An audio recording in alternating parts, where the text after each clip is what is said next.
Hello दोस्तों, आप सबों का स्वागत है आपके अपने यूट्यूब चैनल मैथ मोटिवेशन 2.0 पर। दोस्तों, बिहार बोर्ड मैट्रिक परीक्षा 2021 का एग्ज़ाम 17 फरवरी से स्टार्ट है। जो आपका 17 फरवरी का साइंस का एग्ज़ाम यानी विज्ञान का आपका एग्ज़ाम है। तो दोस्तों, इस वीडियो में VVI ऑब्जेक्टिव क्वेश्चन इस वीडियो में लिए हैं, जो आपको दोस्तों यही क्वेश्चन आपको आ सकता है 2021 का एग्ज़ाम यानी 17 फरवरी का एग्ज़ाम में दोस्तों। तो इस वीडियो को शुरू से अंत तक ज़रूर देखिएगा, क्योंकि आपको यहाँ से बहुत ही बेनिफिट होने वाला है। और देखिएगा 100% सही आंसर के साथ इस वीडियो में दोस्तों क्वेश्चन लिया गया है। और वो आपका एग्ज़ाम 17 फरवरी 2021 से स्टार्ट है, जो 17 फरवरी का साइंस यानी विज्ञान का ही क्वेश्चन है। तो इस वीडियो को शुरू से अंत तक आप ज़रूर देखिएगा। चलिए आज की इस वीडियो को शुरू करते हैं। तो देखिए, आपका क्वेश्चन है, 1 नंबर क्वेश्चन है आपका, विद्युत फ्यूज में विद्युत धारा के किस सिद्धांत पर कार्य करता है। तो आपका हो जाएगा आंसर ऊष्मीय प्रभाव, यानी ये आंसर सही हो जाएगा। ऊष्मीय कह रहा है क्या, विद्युत फ्यूज विद्युत धारा के किस सिद्धांत पर कार्य करता है। तो आपका ऊष्मीय प्रभाव सही आंसर हो जाएगा, यानी ऑप्शन ए सही हो जाएगा। नेक्स्ट क्वेश्चन है आपका, अगला क्वेश्चन है, किस कुंडली का प्रतिरोध ज्ञात करने का सूत्र है। तो कुंडली का प्रतिरोध आप जानते हैं, यानी क्या प्रतिरोध को R से डिनोट किया जाता है। तो R बराबर आपको लिखना है तो V/I होगा। तब देखिए V/I आपका ऑप्शन बी में दिया गया है, तो आपका ऑप्शन बी हो जाएगा। चलिए आते हैं अगले क्वेश्चन की ओर। आपका अगला क्वेश्चन है,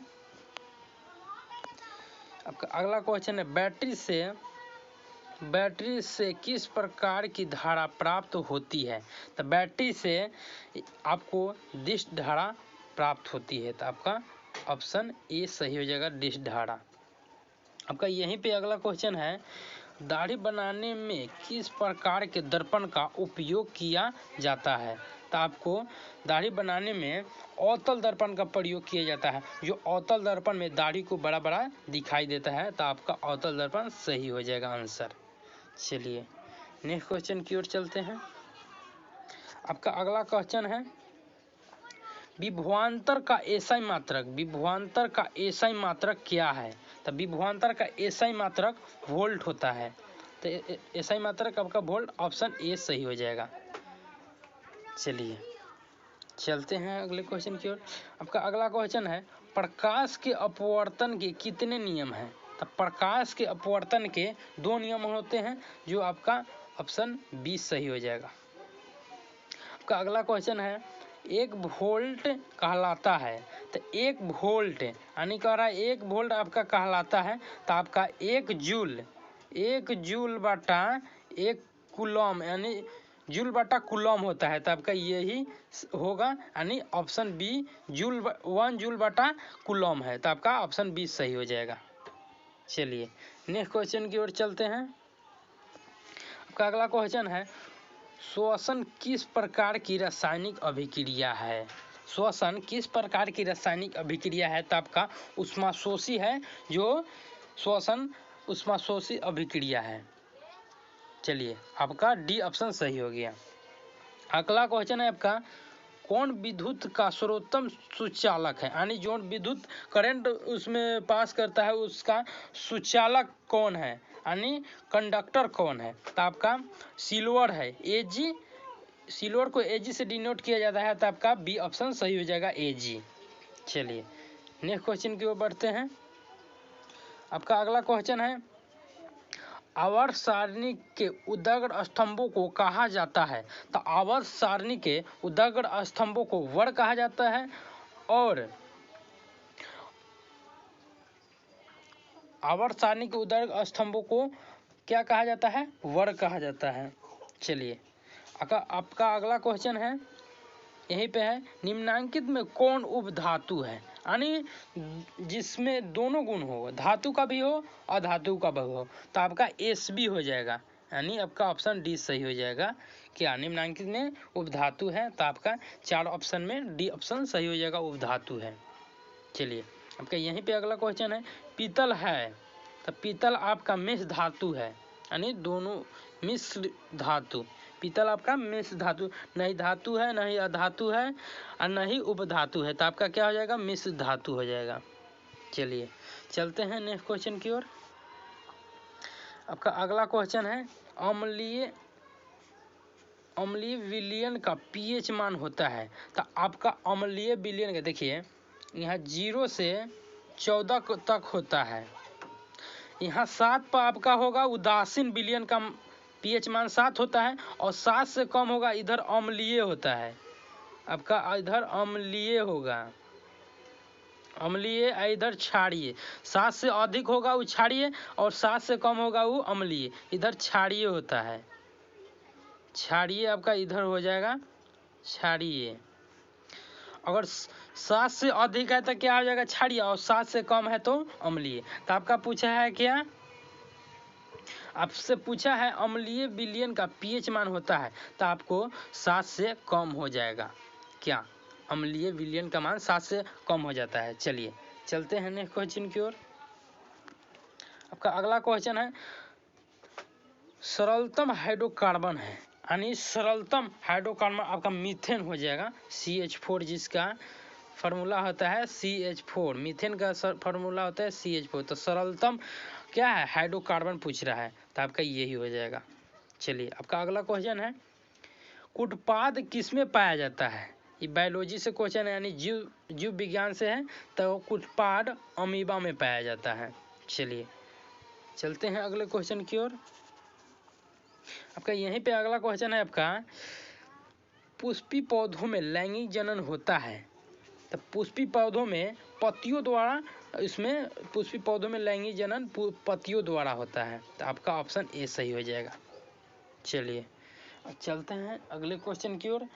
आपका अगला क्वेश्चन है, निम्न में कौन उत्सर्जी अंग है, निम्न में कौन उत्सर्जी अंग है, तो आपका वृक्क हो जाएगा, जो क्या है उत्सर्जी अंग है, वृक्क। चलिए नेक्स्ट क्वेश्चन की ओर चलते हैं। अगला क्वेश्चन है आपका, शुक्राणु बनता है, 4 ऑप्शन है, वृषण में, मूत्राशय में, गर्भाशय में, अंडाशय में, तो आपका वृषण में शुक्राणु बनता है। चलिए अगले क्वेश्चन की ओर चलते हैं।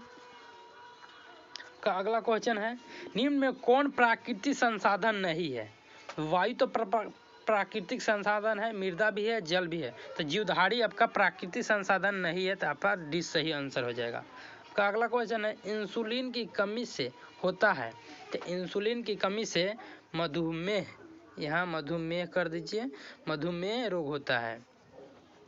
चलिए यानी ऑप्शन सी सही हो गया। चलिए नेक्स्ट क्वेश्चन की ओर चलते हैं।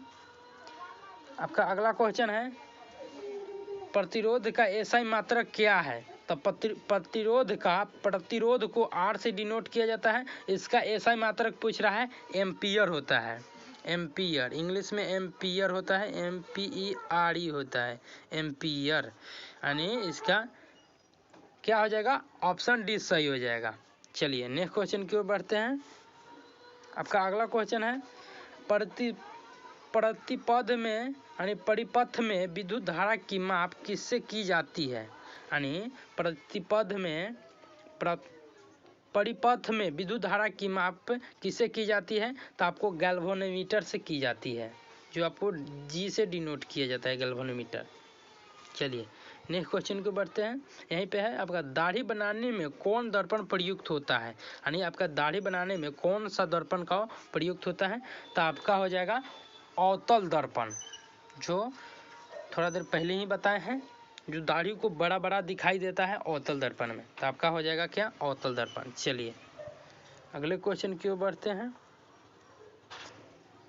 आपका अगला क्वेश्चन है, किसी उपकरण में धन यानी प्लस और ऋण यानी माइनस का चिन्ह होता है, तो आपका नहीं होता है। आपसे पूछा है किस उपकरण में धन और ऋण का चिन्ह नहीं होता है, तो आपका हो जाएगा एमीटर में, उसमें धन या ऋण का चिन्ह नहीं होता है और बाद बाकी में होता है। चलिए वोल्टमीटर में होबे करता है, होता ही है, और विद्युत सेल यानी बैटरी में होता है, कुंडली में भी होता है।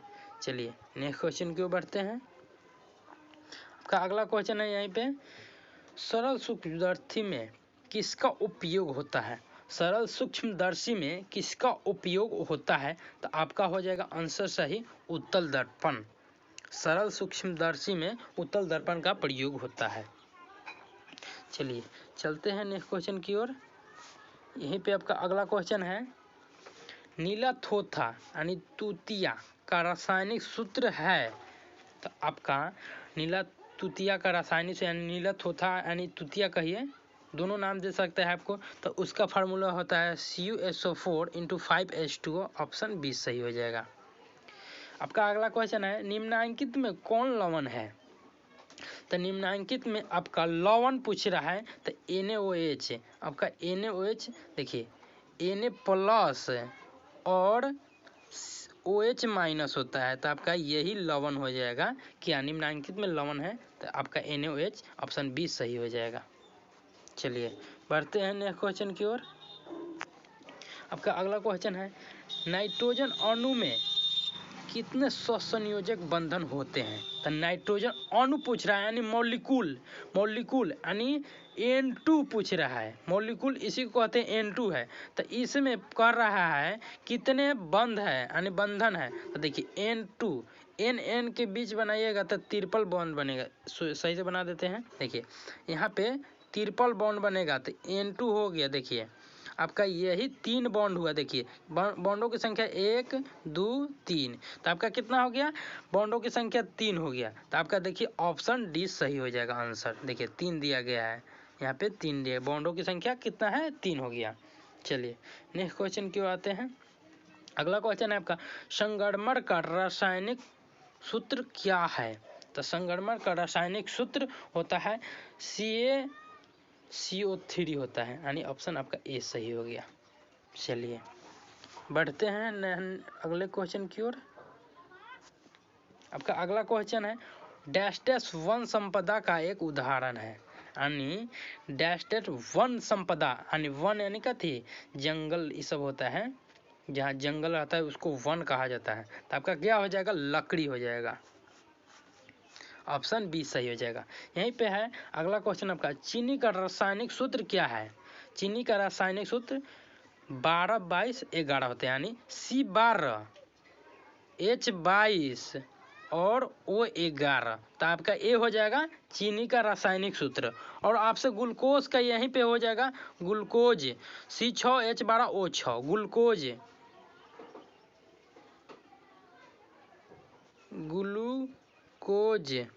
ग्लूकोज का आपसे पूछेगा, तो आपका C6 H12 O6 आपका हो जाएगा।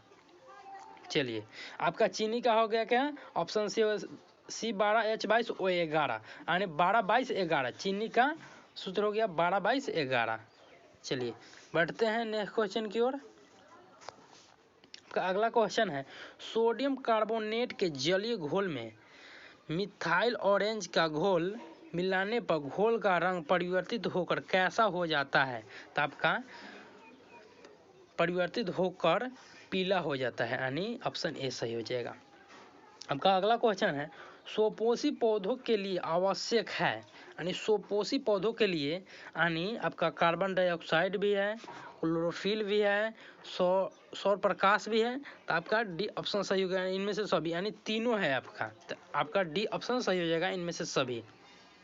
चलिए चलते हैं नेक्स्ट क्वेश्चन की ओर। देखिए दोस्तों, इस वीडियो को देखने के बाद बहुत ही आपको, जब आप एग्ज़ाम देने जाइएगा 17 फरवरी को, तो इससे बहुत ही क्वेश्चन रहेगा। अगर आप इससे पहले एक और वीडियो अपलोड किए हैं वो नहीं देखे हैं, तो डिस्क्रिप्शन में लिंक है, आप ज़रूर देखिए। चलिए नेक्स्ट क्वेश्चन की ओर बढ़ते हैं। आपका अगला क्वेश्चन है, इंसुलिन की कमी से होता है। इससे पहले भी इसी वीडियो में बता दिए हैं, इंसुलिन की कमी से मधुमेह रोग होता है, मधुमेह होता है। चलिए चलते हैं, यानी ऑप्शन सी आपका सही हो गया। चलते हैं अगले क्वेश्चन की ओर।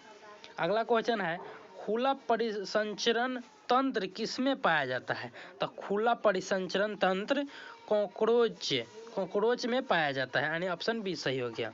चलिए बढ़ते हैं अगले क्वेश्चन की ओर। आपका अगला क्वेश्चन है यूरो 2 का संबंध है, यूरो 2 का संबंध है यानी आपका वायु प्रदूषण से यूरो 2 का संबंध है, यानी ऑप्शन ए सही हो गया।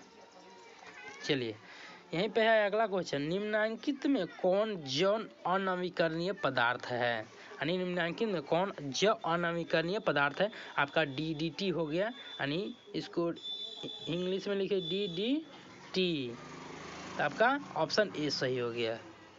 चलिए नेक्स्ट क्वेश्चन की ओर आते हैं।